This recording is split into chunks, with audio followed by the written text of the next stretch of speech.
Hello नमस्कार, का हाल बा? सब ठीक बानू दोस्तों। होली का समय है और होली में हम अपने घर आए हैं। तो ये मेरे बुआ के लड़के हैं।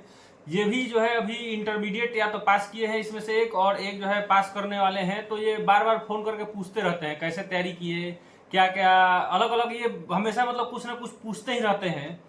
तो मैं इनको बोलता था कि एक बार में जितना थोक में पूछना है पूछ लो।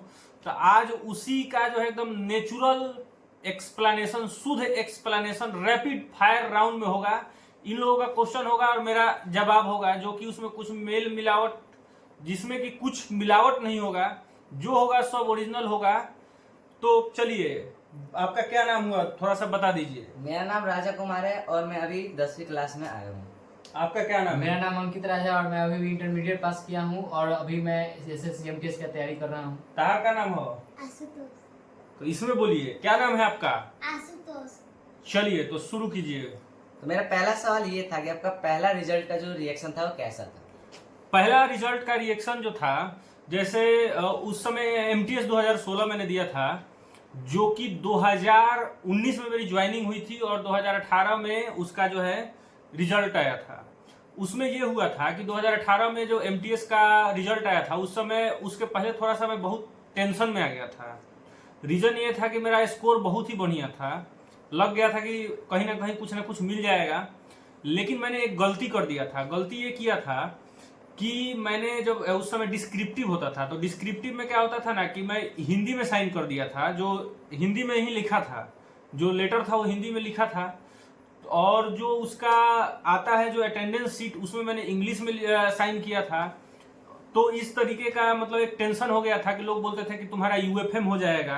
लेकिन उसमें एक लाइन लिखा होता है, वो ये लिखा हुआ रहता है कि आप उसी हस्ताक्षर करते समय उसी भाषा का प्रयोग करें जो आपने फॉर्म में भरा है।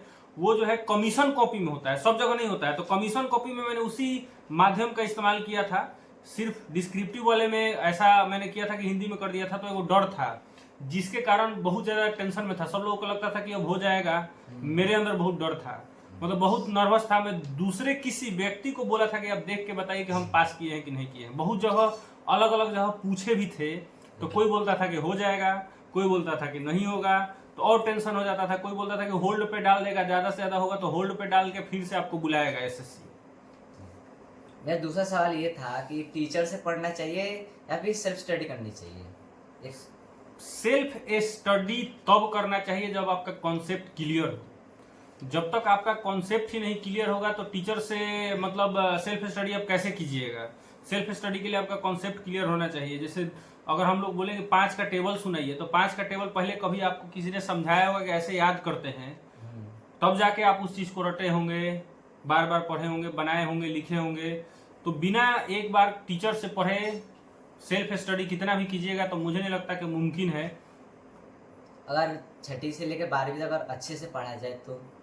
6ठी से अगर 12वीं तक आप पढ़ाई करते हैं तो उसमें ये होता है कि ये जो कंपटीशन का जो मैथ होता है वो अलग होता है। जो आप 11th 12th या 9th 10th में पढ़ते हैं, कॉन्सेप्ट तो वही रहेगा, लेकिन इसका बनाने का तरीका अलग होगा।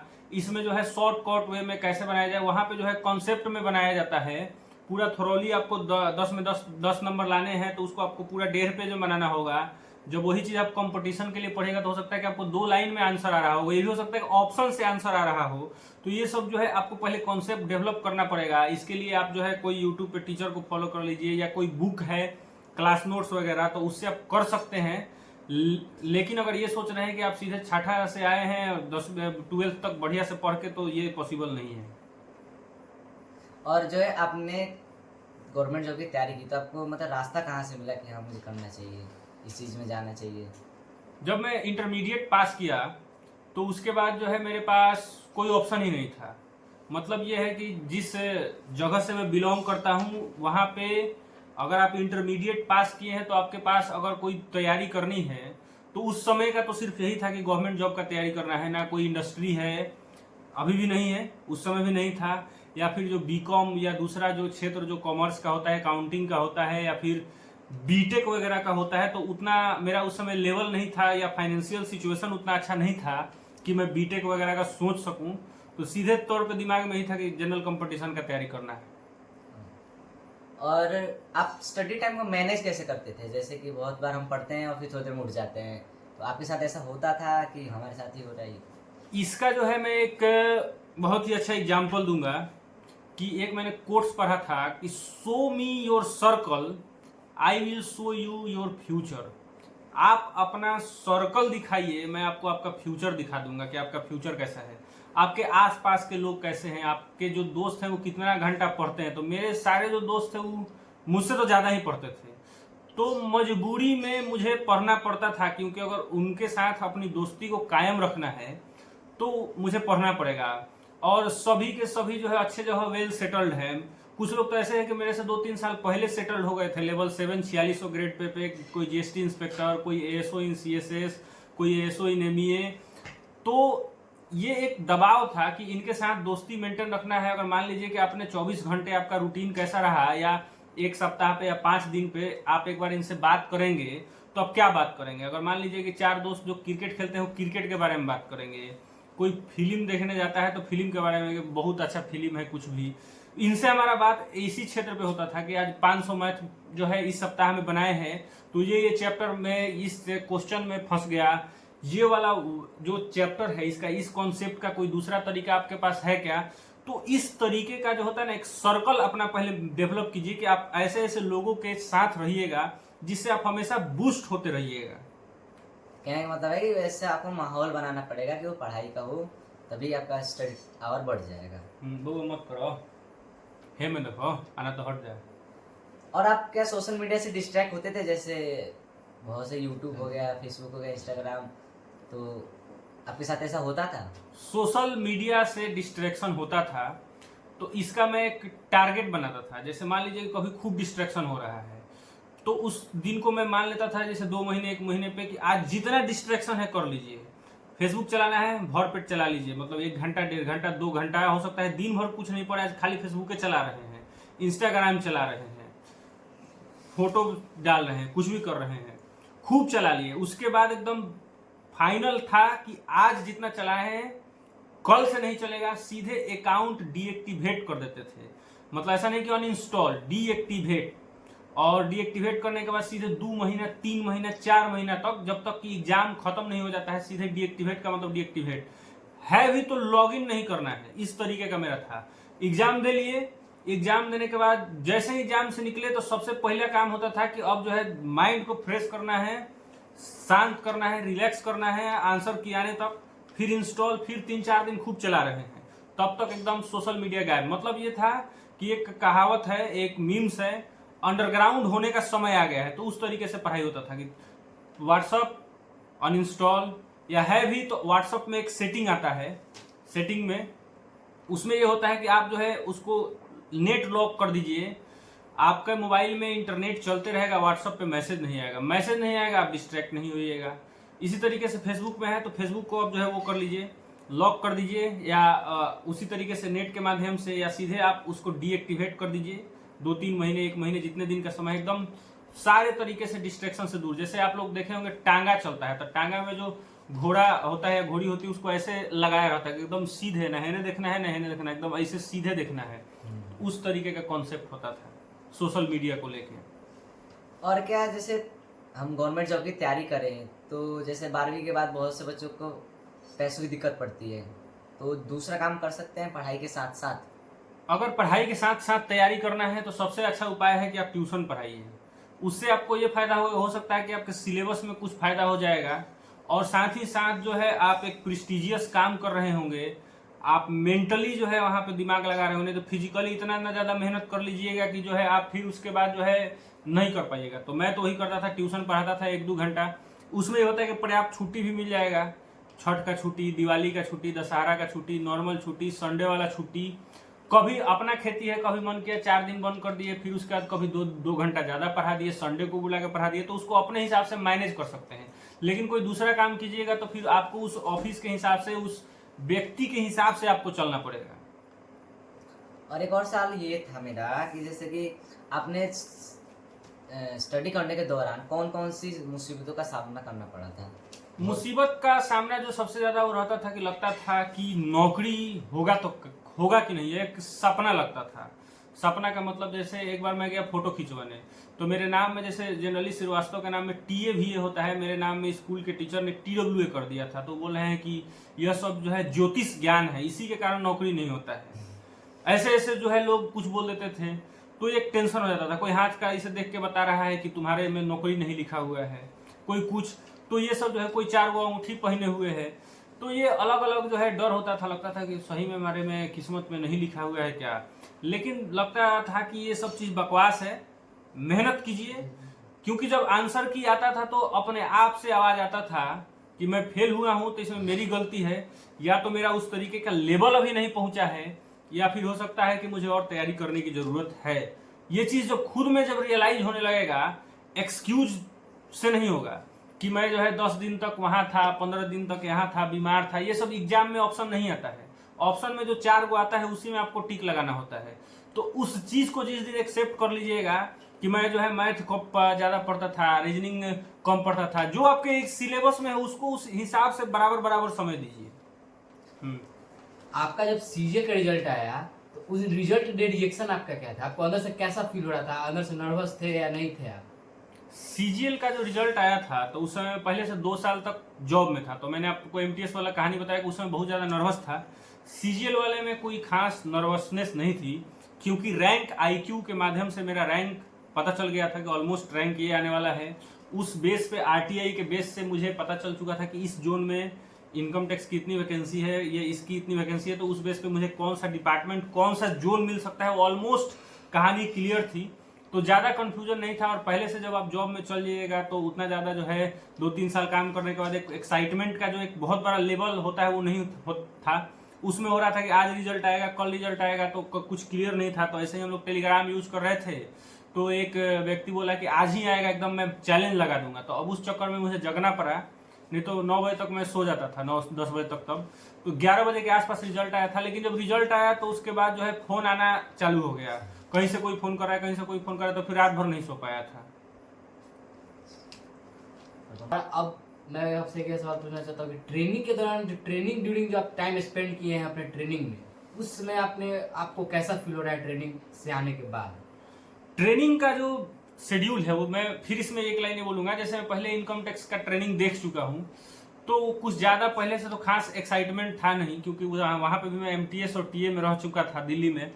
फिर भी एक ओवरऑल में अच्छा खासा एक्सपीरियंस रहा। अभी तो ट्रेनिंग पूरा कंप्लीट हुआ नहीं है, क्योंकि अभी जो है मार्च क्लोजिंग है और बाकी चीज़ें हैं।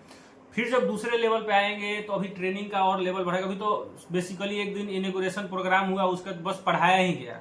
तो ऐसा समझिए कि कोई कोचिंग में हो, कोई क्लास में हो, क्लासेज चल रहे थे, पढ़ाई चल रहा था, जो इनकम टैक्स से संबंधित चीज़ें हैं, उसके इंटरनल चीज़ें हो या बाकी कैसे काम करना है।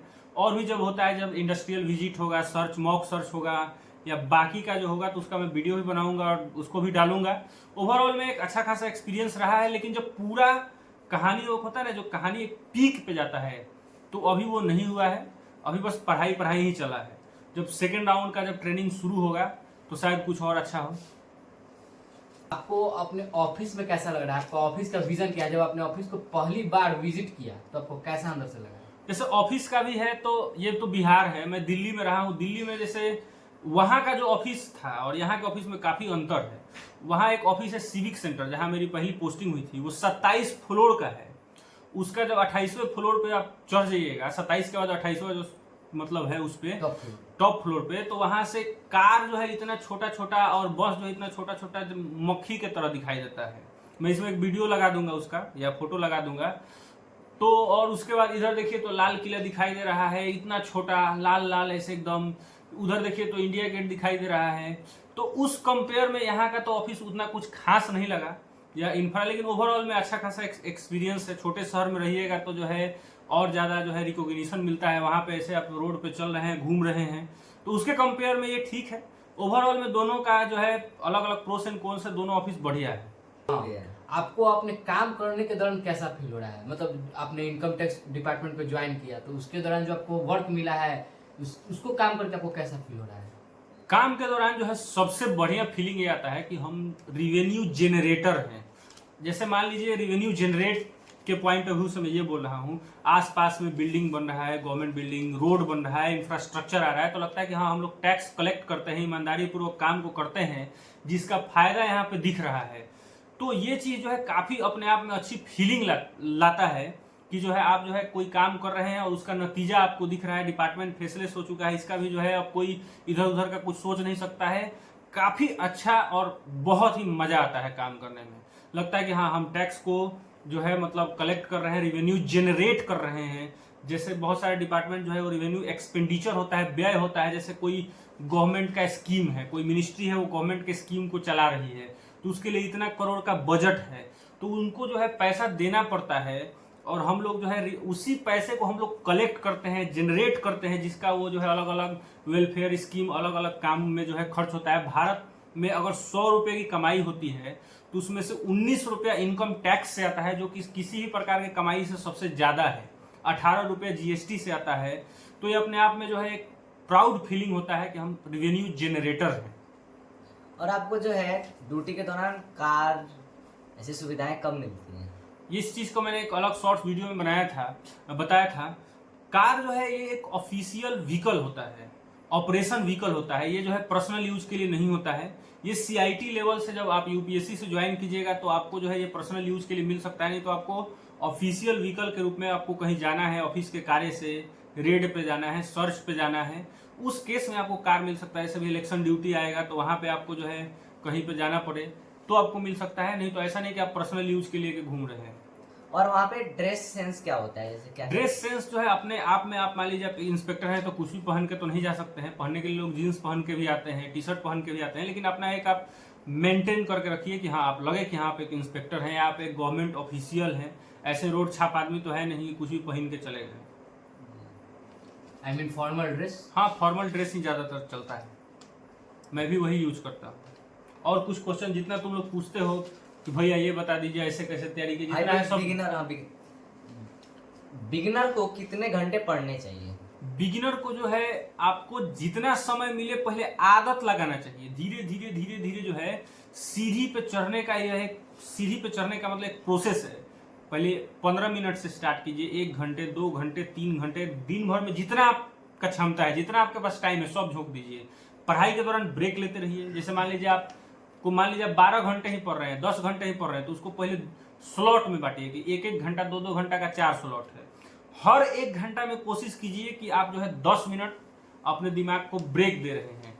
और ब्रेक दे रहे हैं तो ऐसा नहीं कि मोबाइल चलाने लगे, थोड़ा सा घूम लिए, थोड़ा सा टहल लिए, कुछ खा लिए, पानी पी लिए, कोई संगीत लगा के साइड में रख दिए, जिससे कि दिमाग आपका जो है, दिमाग भी एक मशीन है, उसको जो है आप दे सके जिससे कि वो शांत हो सके। इस तरीके से चाय पी लिए, कोई भी काम जिससे मतलब माइंड जो है 1 घंटे में 5 मिनट ब्रेक ले सके। इस तरीके से आप 10-12 घंटे लगातार पढ़ सकते हैं। और एक और सवाल था कि पढ़ाई के समय क्या गाना सुनना चाहिए? बिल्कुल नहीं सुनना चाहिए। आपका जो है पूरा का पूरा कोशिश होना चाहिए कि उसी समय हम क्यों ना उसको याद कर ले। जो चीज़ आप पढ़ रहे हैं, तो गाना में आपका दिमाग डिस्ट्रैक्ट होगा, उसका मतलब आप पढ़ रहे हैं, जिसको बोलते हैं ब्राउन स्टडी। आप पढ़ रहे हैं लेकिन दिमाग जो है कहीं और है। तो इस तरीके का जो है सिचुएशन नहीं होना चाहिए। आप पढ़ रहे हैं तो आपका पूरा फोकस वही होना चाहिए कि आप 2 घंटे की चीज़ को 1 घंटा में कैसे कर ले। इसको स्मार्ट वर्क बोलते हैं। स्मार्ट वर्क पे फोकस कीजिए, कोशिश कीजिए कि उसी समय उसको खत्म करें। नहीं हो रहा है तब रिवीजन कीजिए। जितना ज़्यादा आप कॉन्सेंट्रेट होइएगा उसका फायदा होगा। उसके लिए आप योगा कीजिए, प्राणायाम कीजिए, अनुलोम विलोम, कपालभाति, इसका ये आपको फायदा दिखेगा। और यही इतना ही था। और कुछ क्वेश्चन जितना पूछना है पूछ लीजिए, क्योंकि आप लोग बहुत फोन करके परेशान करते रहता है, ऐसे कैसे किए वैसे कैसे किए। बाकी लोगों का भी इसी तरीके का कुछ क्वेश्चन होते रहता है, तो हम सोचे कि सब एक्सप्लेन कर देते हैं। अच्छा, कोई स्टूडेंट है जिसे 0% की बेसिक नॉलेज है, जैसे 12वीं कैसे कैसे करके पास किया हो, तो उसके लिए क्या मतलब उसे कितना ज़्यादा पढ़ना पड़ेगा? उसको सबसे पहले अपना बेसिक ठीक करना पड़ेगा। बेसिक कोई एक टीचर उठाइए तुम जो 0 लेवल से पढ़ाया हो, पहले उसको एक बार कंप्लीट कीजिए, फिर थोड़ा सा अच्छे लेवल का एक बार कंप्लीट कीजिए, फिर प्रैक्टिस। जितना ज़्यादा प्रैक्टिस कीजिएगा उतना आपको फायदा होगा। मैथ को कैसे पढ़े? जैसे कि मैथ में टाइम का बहुत सॉल्व तो हो जाता है क्वेश्चन, लेकिन बहुत ज़्यादा टाइम लग जाता है। तो मैथ को जैसे पढ़ना है ना, तो मैथ में आप पहले कॉन्सेप्ट ठीक कीजिए। और जैसे क्रिकेट में होता है कि आप क्रिकेट खेल रहे हैं तो कोई अच्छा गेंद आता है तो उसको स्किप कर दिया जाता है। जैसे आ रहा है तो उसको छोड़ दिए, बैटे नहीं लगाए। तो उसी तरीके से कोशिश कीजिए कि पहले जो इजी है उसको बना लिए, जो हार्ड है बन रहा है तो बनाए, दिमाग एक बार थोड़ा सा लगाए, 1-2 मिनट दिए, नहीं बनाए तो उसको पीछे सोल्यूशन देख लिए कि कैसे बनाया है, उसको बार बार प्रैक्टिस किए। ऐसा नहीं किए कि वो मैथ्स लेके उसको 40 मिनट 45 मिनट तक ले बैठले रह गए, पता चला पहले के क्वेश्चन पे आधा घंटा निकल गया। तो आप जो है 2 मिनट 3 मिनट देखिए, दिमाग को एकदम सोचिए, नहीं बन रहा है तो सोल्यूशन देख के उस पर सोचिए कि अच्छा इसको ऐसे ऐसे करके ऐसे बनाया है, उसको 2-3 बार उसी समय बना लिए, एक साइड के कॉपी में नोट कर लिए, क्वेश्चन को उस तरीके से घेर लिए। मतलब घेर लिए का मतलब कि अगली बार जब उस बुक को खोलिएगा तो आपको ध्यान रहेगा कि हाँ ये क्वेश्चन हमसे उस समय फंसा था, इस पर विशेष ध्यान देना है। आपको जो है 12वीं जैसे ग्रेजुएशन के बाद कितना टाइम लगा है जॉब पाने तक? ग्रेजुएशन के बाद जो है 3-4 साल का समय लगा, थोड़ा सा ग्रेजुएशन का रिजल्ट लेट आया था, वो भी एक रीजन था। इसके अलावा ये था कि जैसे एमटीएस ज्वाइन करने के बाद थोड़ा हम कंफर्ट जोन में चले गए थे, लगा अब चलो ये ठीक है, तो इसलिए ये सब चीज़ दिक्कत आती थी। फिर उसका लगा कि नहीं अब जो है एक बार बढ़िया से देना चाहिए। पहले देते थे आधा अधूरा मन से, कभी प्री दिए तो मेंस छोड़ दिए, मेंस दिए तो डिस्क्रिप्टिव पे छोड़ दिए, नंबर कम आ गया, उतना अच्छा मेहनत नहीं किए। लेकिन इसका लगा कि खुदरा मेहनत करने से अच्छा है कि एक बार बढ़िया से झोंक दीजिए, एक बार एकदम कॉन्सेंट्रेट होकर पूरा ताकत झोंक दीजिए। चलिए तो ठीक है, तो इसी के साथ इस वीडियो को यहीं पे समाप्त करते हैं। आप सभी को होली की हार्दिक शुभकामनाएं। आप लोगों को भी और कुछ डाउट है, कुछ क्वेश्चन है तो आप लोग जो है कमेंट बॉक्स में पूछिए। मेरे पास जैसे ही समय मिलेगा मैं सबका जवाब देता हूं, जितना उचित क्वेश्चन होता है सबका रिप्लाई करता हूं, आप लोगों का भी रिप्लाई करूंगा। तब तक के लिए नमस्कार।